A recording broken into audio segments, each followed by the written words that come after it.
Hi, it's Seb, continuing my little foray into film book adaptations with this discussion of the film Michael Kohlhaas, directed by Arnaud de Palière. Apologies to any French speakers listening. And the original novella that is based on Michael Kohlhaas by Heinrich von Kleist. Let me tell you the basic premise, which is the same in both of these, as you'd expect. But there's a horse dealer, right, called Michael Kohlhaas, and one day he's going along a road that he's been on many times and finds that there is a toll booth there. As well as forcing the horse trader to pay the toll, the owner of the land also says he needs a permit if he wants to go through. And he obviously doesn't have one because it's like this is a totally new thing that the owner just made up, right? And so they say, well, you're going to have to leave two of these horses, the ones that they took a fancy to, right? Like leave two of these horses as collateral.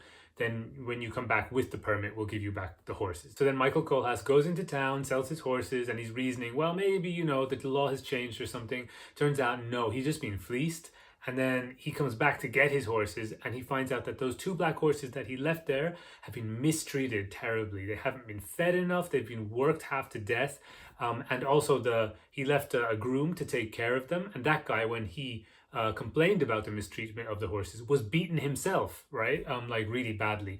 So Michael Kohlhaas tries to sue. He says he doesn't accept the horses. He says, I don't want these, like return what you took from me. I left you strong, healthy, beautiful horses, and these two horses look like they're gonna die. So he tries to sue, right? He writes to the district judge or whatever to try and legally force the owner of the castle whose land he went through, right? And he demands that he has the horses returned to him in the condition that he left them, as well as some money to, recompense him for all this trouble that he's gone through, not to mention the legal costs, and also money for the groom who was beaten, right? Like as compensation. Pretty reasonable demands, but nothing comes of this because the castle owner has a cousin, I think it is, who is connected in some way to an official who is connected to someone else. And basically, the system just won't let this guy be punished.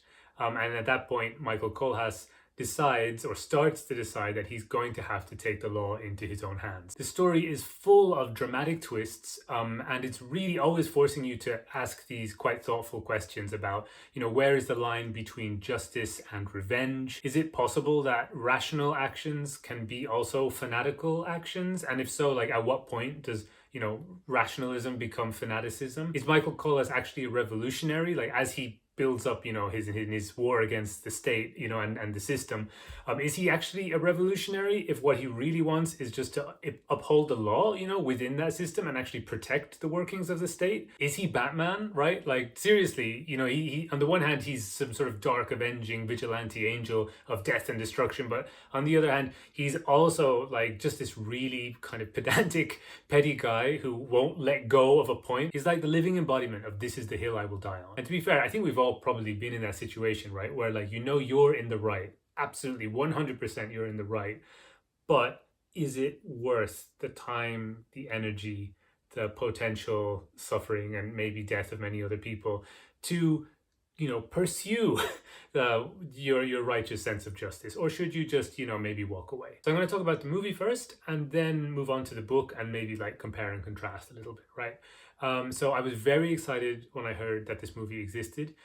Firstly, because I heard it was nominated for the Palme d'Or in 2013. Secondly, as a revenge period drama kind of movie, it felt like this was the perfect movie that I could watch with my family and that we might all enjoy and be able to talk about afterwards, and like basically a way that I could share my great love of Kleist with my parents. I just want to force Kleist into daily conversations, okay? Like, is that so wrong? The third reason I was excited for the movie is the casting of Mads Mikkelsen as the titular horse dealer, right? Like, stoic Scandinavian Michael Kohlhaas with bad guy energy, count me in. That sounds amazing.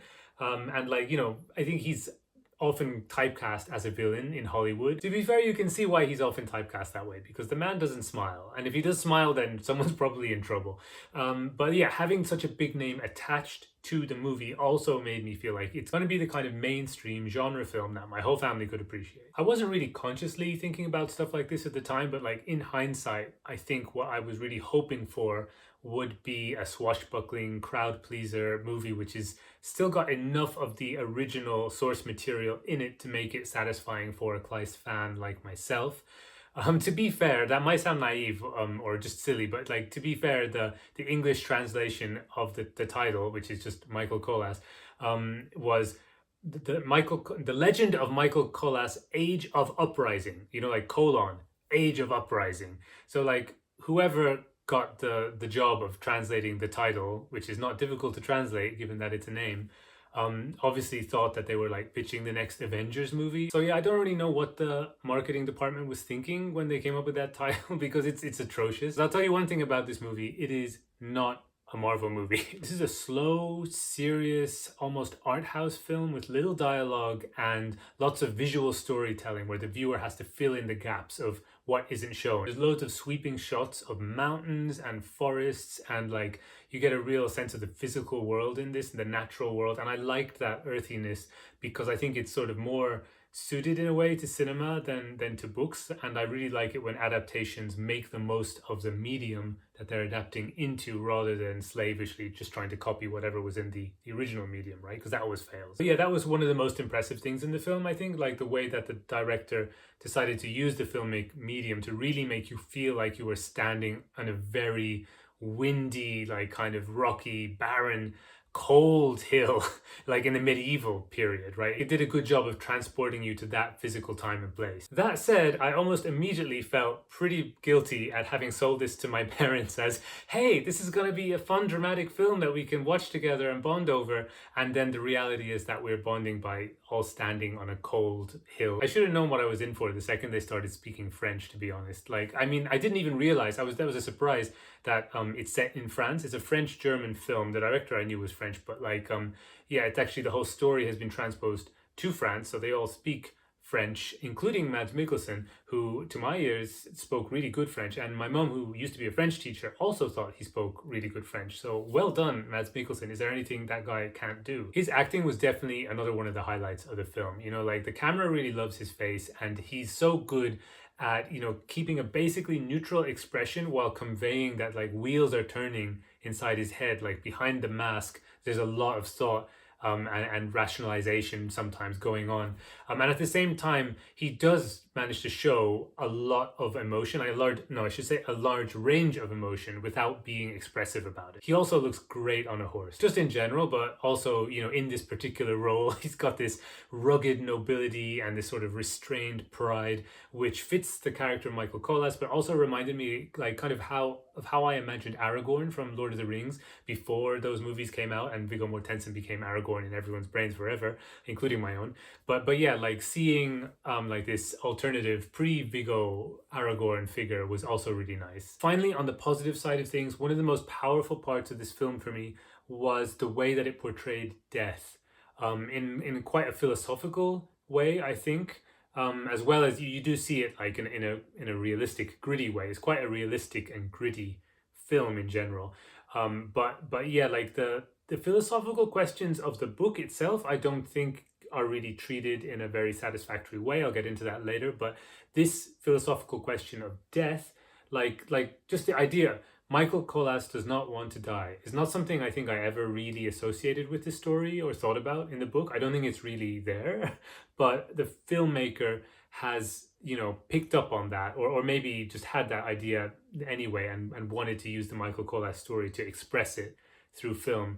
And I thought that was done really well through a number of like scenes and conversations, and just the fear that you see in you know, Mads Mikkelsen's eyes when the idea of death and that, you know, becoming an outlaw means that at some point death is probably waiting for you. You know, it's like that fear was impressive and moving in the context of this story. Speaking of Aragorn, like I think that Mads Mikkelsen is ironically too much of a hero in this story. Maybe he's trying to shake off that villain image. I don't know, but I do think the film didn't do enough to make us question his actions, or like, you know, we're too much on his side. Like filmically, I feel we're always on his side.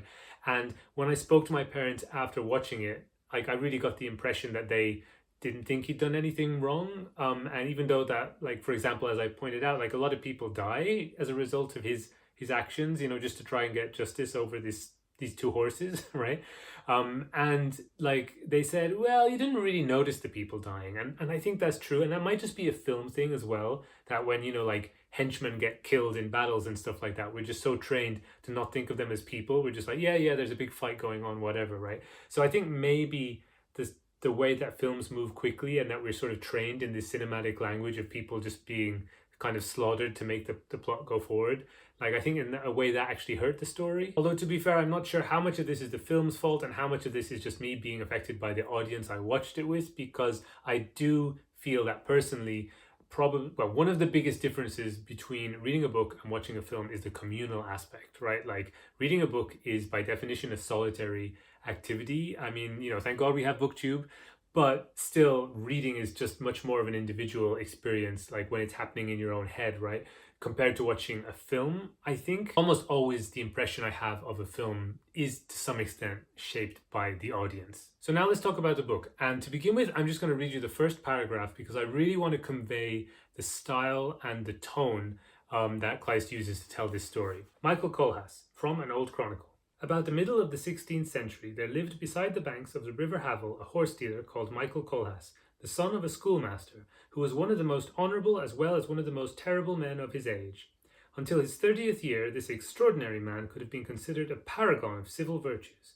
In a village that still bears his name, he owned a farm where he peacefully earned a living by his trade. His wife bore him children whom he brought up in the fear of God to be hard-working and honest.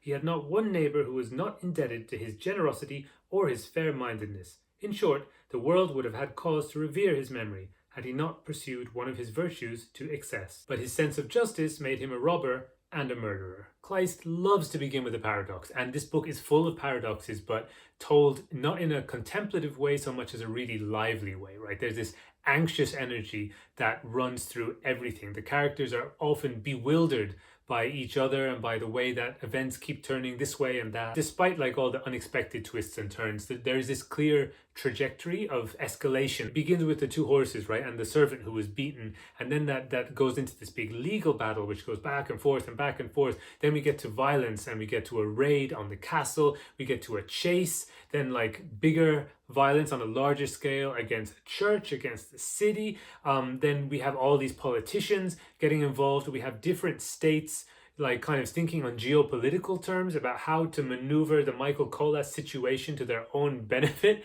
Then we get like the supernatural, like even the laws of physics don't apply at this point because we get into this sort of folkloric way of telling the story. But yeah, it gets really like convoluted and wild before we build up to this big grand finale. It's also funny, right? Like Michael Kohlhaas sticking to his principles can sometimes feel like really kind of heroic, and you want to be like, yeah, you tell him, stick it to the man. But when he's, insisting on the finer points of the legal issues about the horses, while the world is going up in flames around him, like the contrast is just hilarious. And so many characters are also just confused by Michael Kohlhaas, right? Because criminals don't usually act like barristers, I mean, the whole story is outrageous, basically. And I think as an outrageous story, it makes sense that, your jaw will drop sometimes you'll gasp, sometimes you'll laugh in surprise or like at the characters or with the characters. Whereas the movie is the opposite of this in terms of like the physical reactions that it engenders. I think this is a movie that makes your lips purse, it makes you shake your head, it makes you sigh, it makes you sad. Now, to be clear, I am partial, when the mood takes me, to a slow, cold, bleak, serious film. Like some of my favorite movies, I think, could be described that way, actually.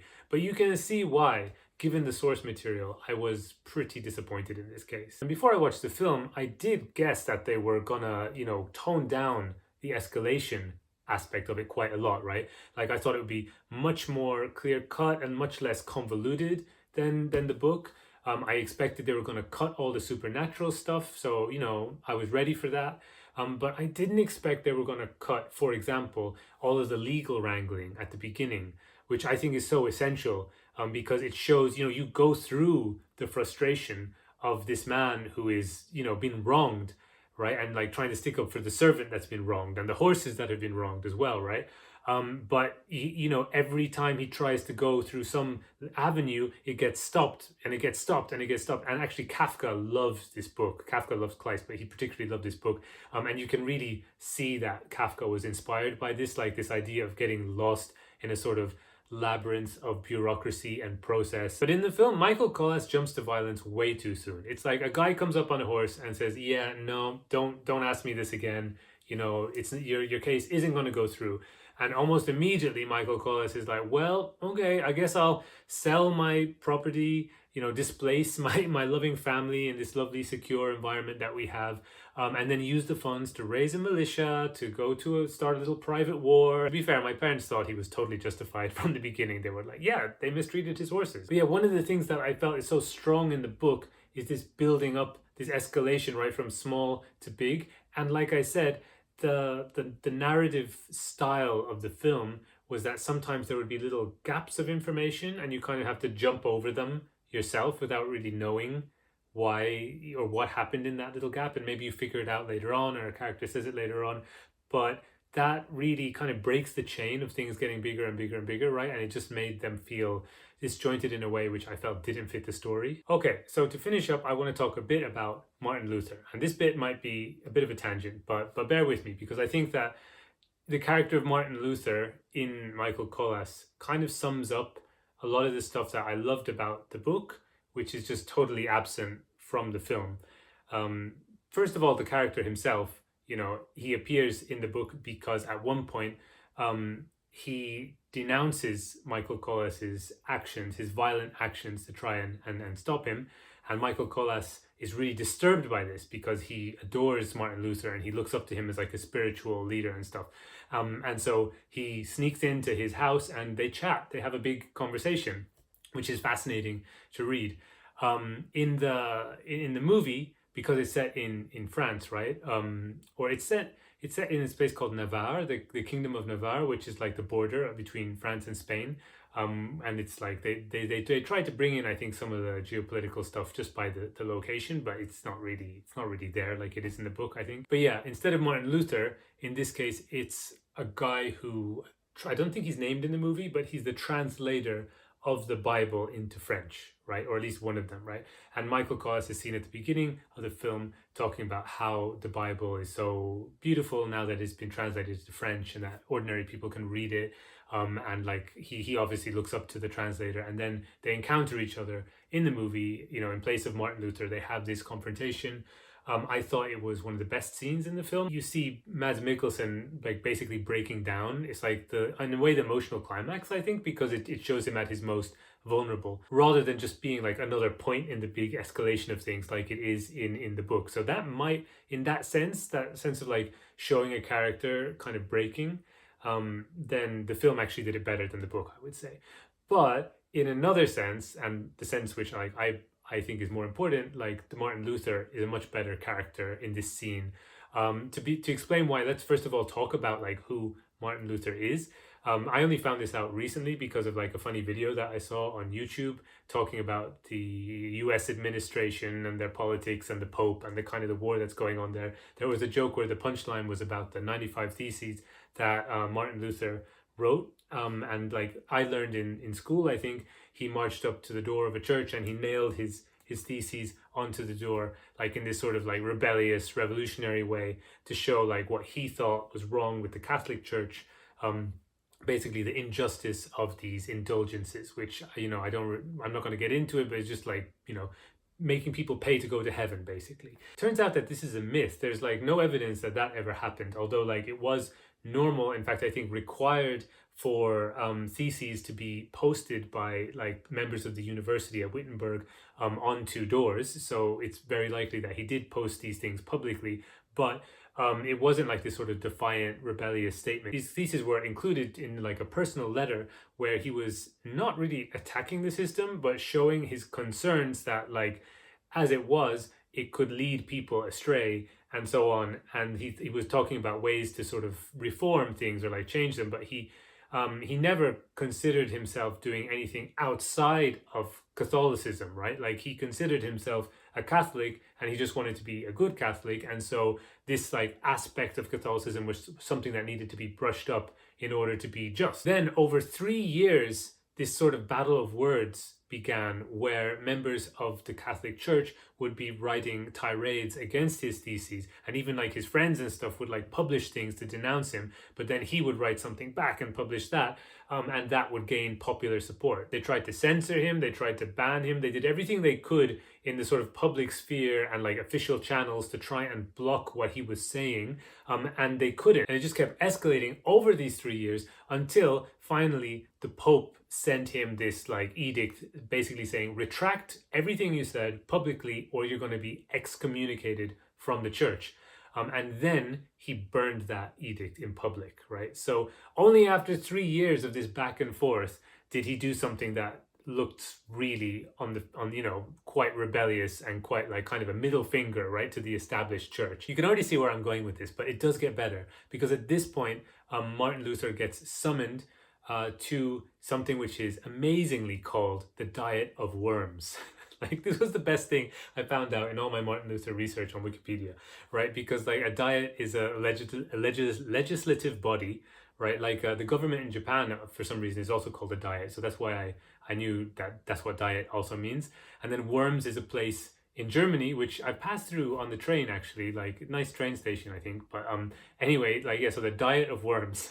It's just like, I can't get over that phrase. It's my favorite phrase in the world. But the Diet of Worms was where he was judged, and he was sort of like, it was basically like a kind of a religious trial. And they asked him again, like, to recant everything that he said. Basically, they were giving him like a last chance to redeem himself. And this is what he said. Listen to this. Unless I am convinced by the testimony of the scriptures or by clear reason, for I do not trust either in the Pope or in councils alone, since it is well known that they have often erred and contradicted themselves, I am bound by the scriptures I have quoted, and my conscience is captive to the word of God. I cannot and will not recant anything, since it is neither safe nor right to go against conscience. May God help me. Amen. Those words sound like they are straight out of Kleist, right? Not just Michael Kohlhaas, but like so many of Kleist's characters have this sort of like, self-assured conviction and like almost, contradictory rationalism, where they're also appealing to like theological things to back up their sense of pure reason, right? Remember, like, Kleist was writing in the sort of Romantic era, but also in the Enlightenment era, right? So there's like kind of the idea of reason and emotion kind of being in conflict with each other or working in harmony with each other. It's something that a lot of writers were interested in. So yeah, Martin Luther said this, and then they made him an outlaw, right? He's able to escape, but the church judges him to be criminal. He is now a wanted man. And I cannot believe that Kleist wasn't thinking of these parallels when he wrote the confrontation between Kohlhaas and Luther, right? Martin Luther says to Michael Kohlhaas, "Who do you say has cast you out from the community of the state in which you have lived? Has there ever, so long as states have existed, been a case of anyone, no matter who, being an outcast from society?" Obviously very ironic. And then Michael Kohlhaas responds, "I call that man an outcast who is denied the protection of the law, for I need that protection if my peaceful trade is to prosper. Indeed, it is for the sake of that protection that I take refuge with all the goods I have acquired in that community. Whoever withholds it from me drives me out into the wilderness among savages. It is he, how can you deny it, who puts into my hands the club I am wielding to defend myself." Like, that's some Franz Fanon shit there, right? Like that whole idea of the justification of violence against the state when the state withdraws its protection from certain members of its like community inside it.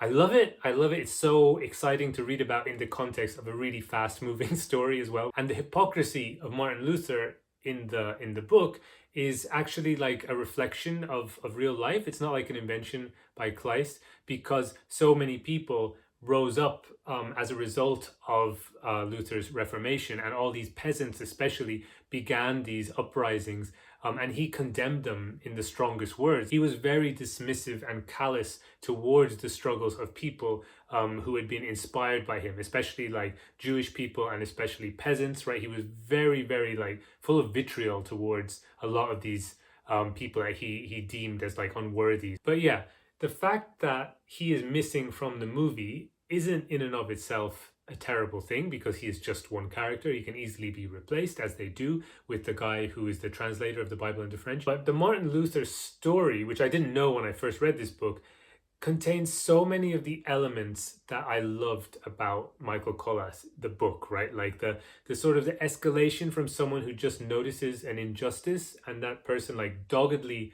pursuing it in the most obstinate manner, until actually everything starts changing, and like it's like someone who won't let go of their conviction to the point that the fabric of society around them starts to crumble, is just powerful to read. And also the idea that they're not necessarily like someone who's against the law, so much they actually want to uphold the law, but they are willing to kind of destroy all the apparatuses of state in order to uphold the state's law, right? And they don't see a contradiction in that. Also, Kleist kind of goes fanatical in the book at certain points. Like there is something like almost like a religious cult around him. Like the historical incident that the story is actually based on is about a guy called Hans Kohlhaas. And Kleist changes the name to Michael Kohlhaas. And I can't help but thinking like he deliberately picks Michael to bring in these like kind of religious associations with the angel and so on. And yeah, the idea of where does Michael Kohlhaas' authority come from? Does it come from like what he believes is God, or like just his own convictions, or does it come from the state, like which is the one that wrote the laws in the first place? These kind of ideas are so fascinating, and they're all there in that segment, but they're not explored in the movie hardly enough. But yeah, I already explained that the movie focuses on different things, right? So it would be unfair to criticize it just by saying that it lacks what's in the book.